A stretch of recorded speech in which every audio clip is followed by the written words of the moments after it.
His Okay, back claws are sharp. so Daldur, on the night of your 25th birthday, when you got blackout drunk and had that moment with Hung where you kind of opened up to him and sobbed into his chest, you very quickly fell asleep. And you find yourself in an all too familiar environment. That same courtyard of House Waterborne. The sky is painted in this almost mesmerizing, moonlit, starry sky with that blue hue encompassing everything that is within this courtyard. And that's not the first thing you notice. The first thing you notice is how inside one of the rooms, particularly the room that you spent most of your life in, as a bedroom, a sobbing of a voice that is very similar to your own. And you look down and you see that you are in your own modern, mature body. What do you do? Um, I'll walk towards the voice for now. Okay. Yeah, you stand right in front of that bedroom, and it is very loud. You can hear very clearly that.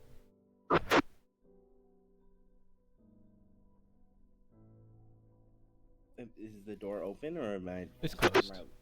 Oh, okay, okay. Um, I'm gonna like check it out. I'm just gonna walk in and like see who the flip is sobbing like that. You open the door, and it cuts. And as you step inside and you look around, the door behind you that you just stepped through. Oh my god, the Butts music just stopped. The door behind you shuts with a resonating slam.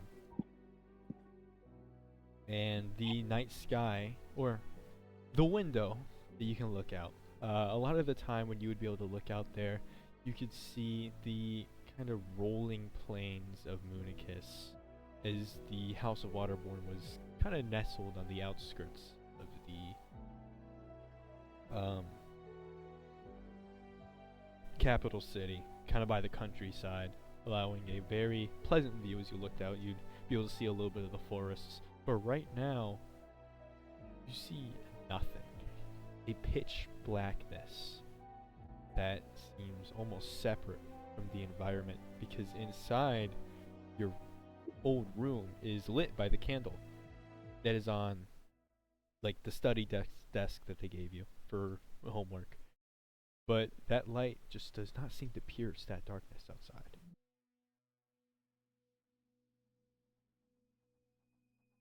Is it like magical darkness? Um, And I take the candle and like stick it out the window a little bit. the window doesn't open. It's just like a glass pane within the stone wall. But Uh, you can like put it up to the window, and yeah, the it just seems like the light hits the window and then just disappears when it gets to the darkness. hmm. Um, what's on my desk? Like, what homework did they actually give me? Um, right now it's just like some basic warfare study. You see a couple of combat techniques that they would want you to. They wanted you to not only know how physically to like counteract some movements, but they would want you to be able to write down how you would do it and what actions you would take thereafter. Okay. So I'm locked in my room. Is there any like what's under the bed or is there I didn't anything say of you were note? locked. The door just closed. Oh, Under the bed, you just see um, your pair of shoes that you wore as a kid, some spare clothes, um, some papers that you would crumple up and throw under there if you didn't want to think about it right now. And then you would literally forget that it's down there and you get scolded for it. A bad Am I habit that you lost later. What? am I still in my adult body? Yes, you are. I just poked myself in the eye. I'm gonna open my bedroom door. Okay. You open the door, and the scenery has changed significantly. The moon kind of glow remains, but the night sky has turned into that blackness, and scattered around the courtyard is a variety of what look like crosses, large and small. More, a lot of them don't look like they'd be able to hold a person, except for the larger ones, and even those seem to get to a almost comedically large size. But some of them are extremely tiny, and they are scattered around the grass of the courtyard, along with the upper walls and roofs of this courtyard as well. And you see in the very center, where the fountain would normally be, is a person that you recognize. The woman who stood in as your mother for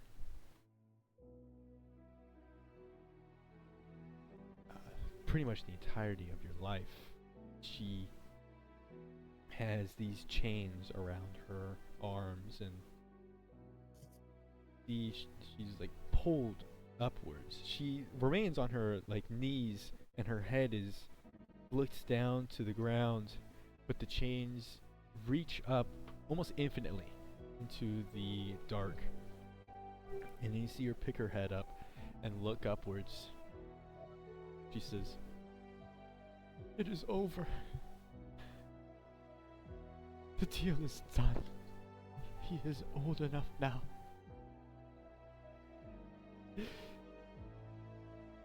He should be free. You agreed." What do you do? Can I try and free her? Yeah, you walk up to her, and Oh, okay. she looks at you and she's, "Daldur, how are you here?" "Can't. How?" And you see tears begin to stream down her face. What have they done to you? Can I like examine the chains? Can I take them off, or are they like magic chains or something? The closer you look, it seems like the chains don't actually touch her, but you can tell that they are definitely holding her in place, as if there isn't any actual cuffs, or they don't actually wrap around her body, but they are just there.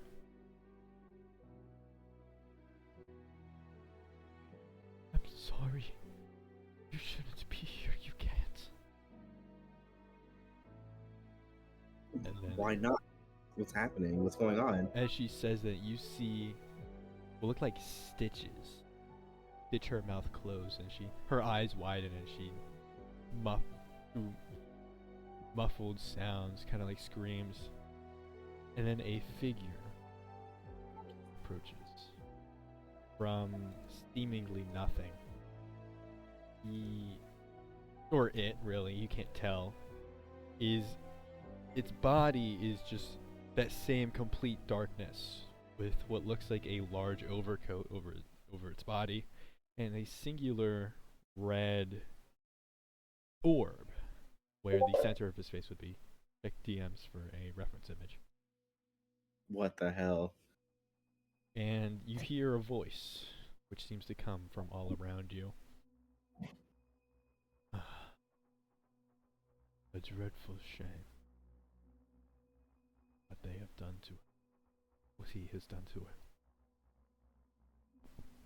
I suppose you are curious what exactly. Yeah, what the hell is going on? She made a deal with the demon Atrulus after Caspian performed a sacrilegious ritual to bind your soul to his. And she negotiated. She said that she will take your place, and that she may suffer his hand for however long is necessary. Until you're 25, which, and he looks at you and you are here in this area. I suppose that must be today.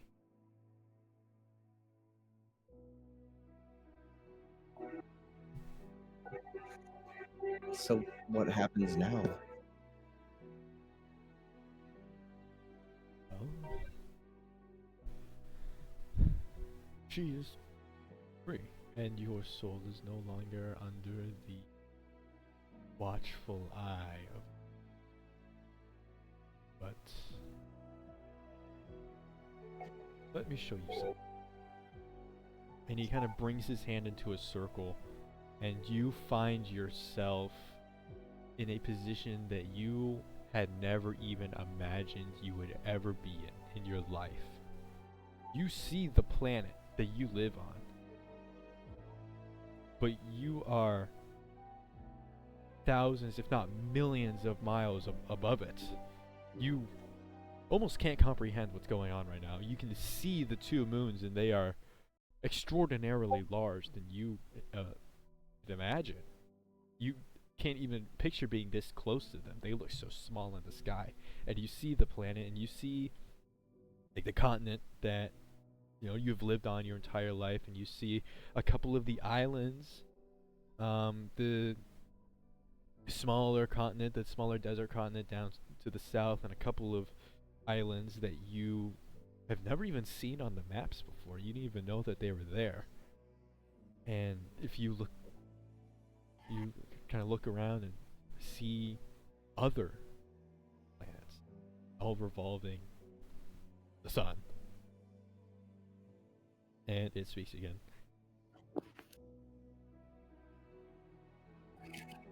The world operates in a much different level than your mortal mind ever imagined.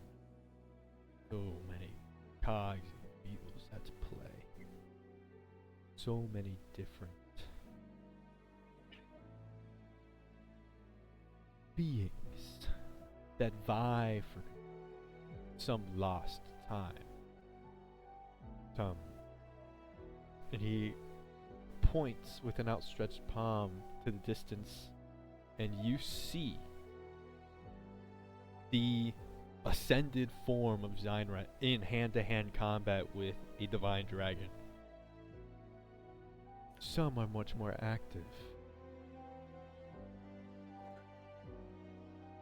Lies, plots, and contracts exist everywhere. They are the bindings of the universe. What do you think brings everything together?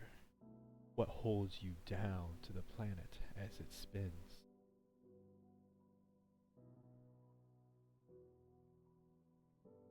Oh my gosh. What?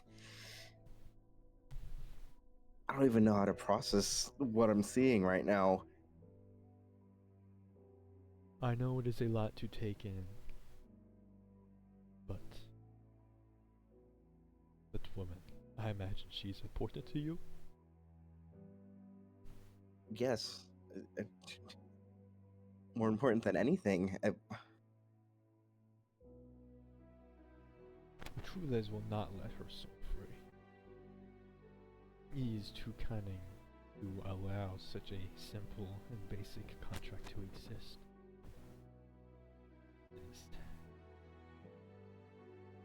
And though you cannot get a read on this thing's face, as it does not have one, it does look downwards in what you can only assume to be a solemn consideration. as your people put it, evil incarnate.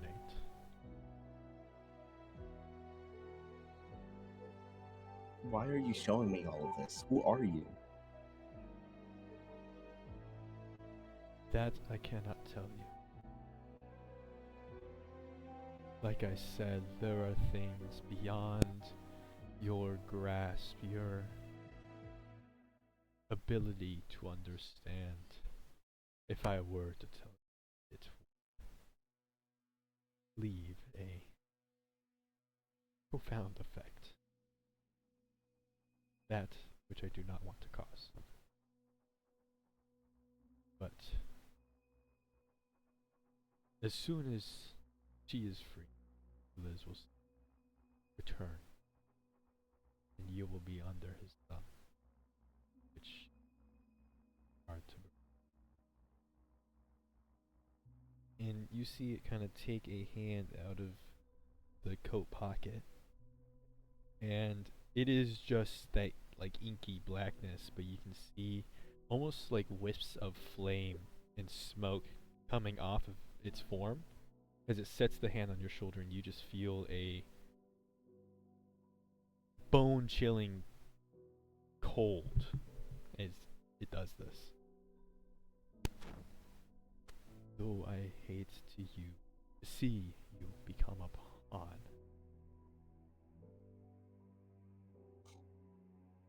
the beings that I call my allies wish to see you annihilated.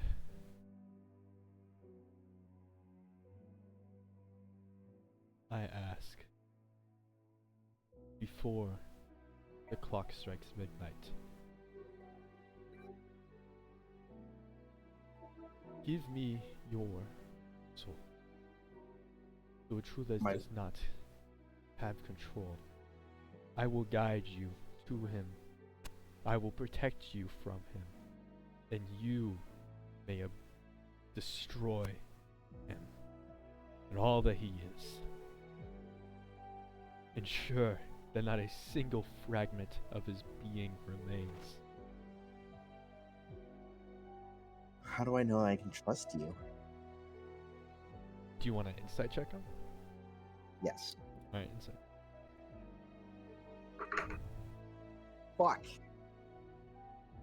Ew. You have no way of knowing if this thing is trustworthy. You can't get a read on its face, its body language, which you can only vaguely understand. It's hard to get a read, even if it were to be a person, but it makes it even harder still knowing that this is some sort of greater being. You can't know to trust me. There is not much that I can say that will either not break any contracts or deals or obligations that I have made with all turning cogs of the universe, or that will not break your mind.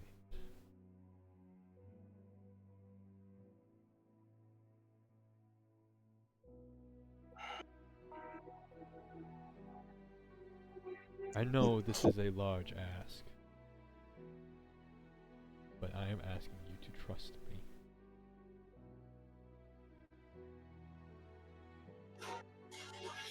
Girl.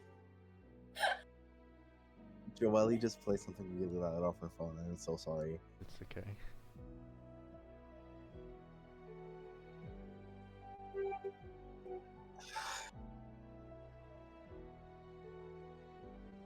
I will interfere in your life not, except for subtle clues and direction. And I will not watch over you. That is as you mortal beings value it so much, a invasion of privacy. You do realize I only have one soul to sign over to a deity in question, entity, figure, whatever you are. Once a true Liz is completely destroyed, you may have it back. Words carry meaning, especially in settings such as this one. And you swear. I promise with everything that I am.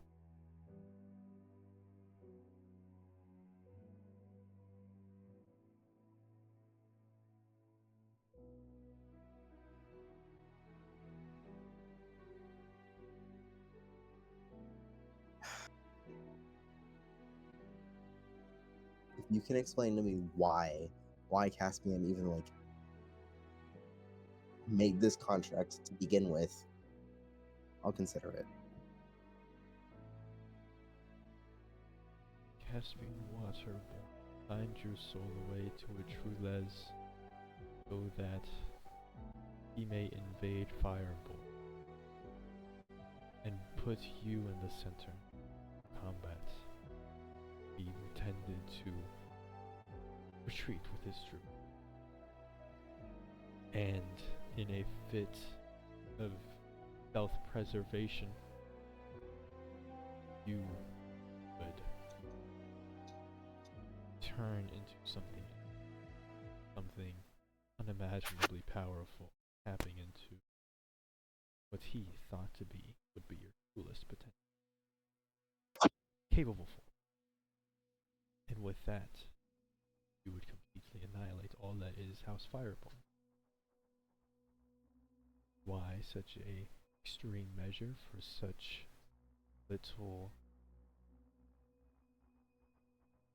It almost like throws its hands up and like, you know when you get like frustrated and you throw your arms up in the air. Yeah. He does that with it does that with his hands, and it says mortal.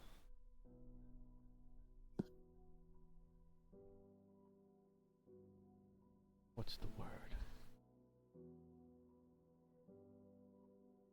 Rivalries. I will not understand. I tend not involve myself in such a thing. But Trules must die. He is becoming far too powerful.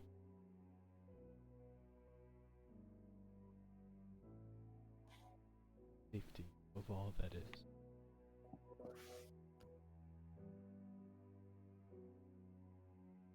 And that other thing. Other thing? That I cannot tell you. There is a obstacle. What can you tell me? As much as I've told you, I can answer your questions about mortal things.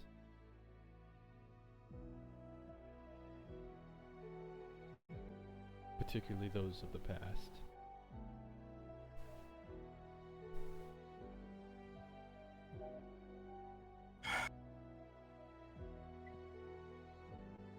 Okay. Just to clarify, we're about where we are. We're like in some weird. I don't even know what to call it. Is time moving outside of this quote unquote dream? Is everyone still asleep? Or It is. This is a dream-like realm.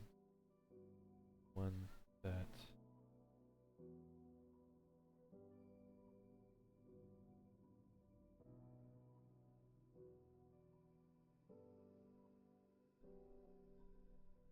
or was going to be manifested, earned at 25 years old. And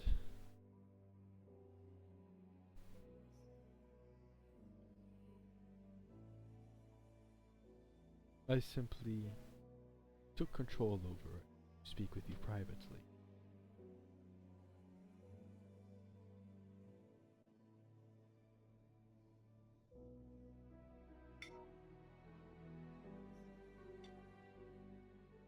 and I have until midnight to decide. Right now it is. And he looks at the sun. I believe you have 2 hours.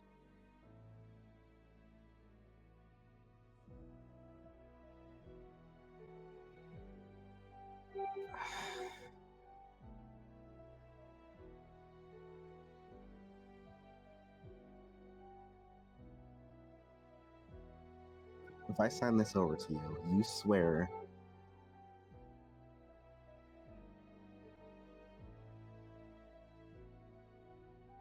I lost my train of thought.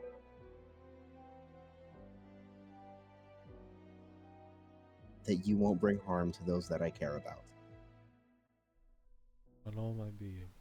Will get my soul back once this thing is gone. On my being.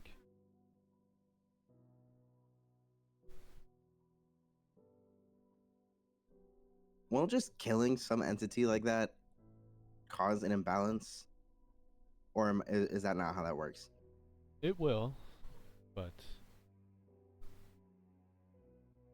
a Trulez is not truly a greater being. Not the way I am. Not the way. He points at Zeinrat's form. Not the way Zeinrat is. He is simply a demon that has amassed great amounts of power. Ones that could rival our strengths if left unchecked. And his nature is troublesome at best. If he is not taken out, if he is not destroyed,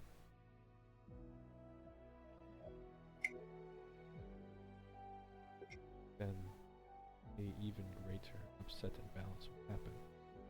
Ones that the dragons and Zeinrat are too busy to be able to consider.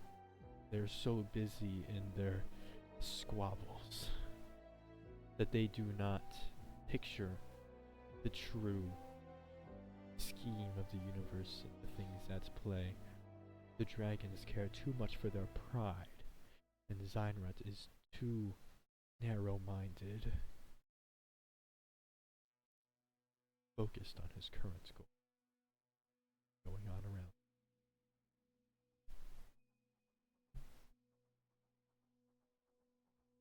And you?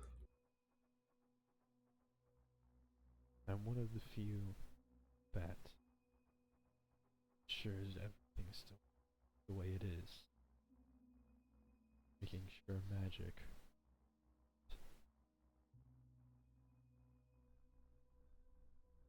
for lack of better words, implode in on itself. Make sure the laws of what you call physics remain the way that they are. That the very fabrics of reality do not come undone. They call me a seamster.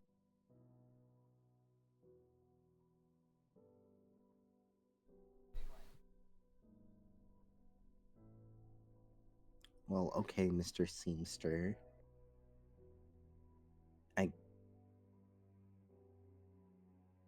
I want to avoid this demon thingy. I guess I have no choice but to trust you for now. So, Daldur's gonna like stick out his hand to like shake it.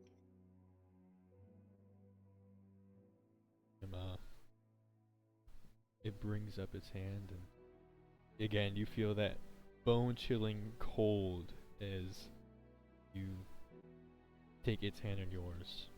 You know, like your hand and arm becomes incredibly cold for the shake of the handshake, and it pulls away, and immediately that warmth is back. God, that is freaky. Or Zeinrat, that is freaky. Thank you, Daldur.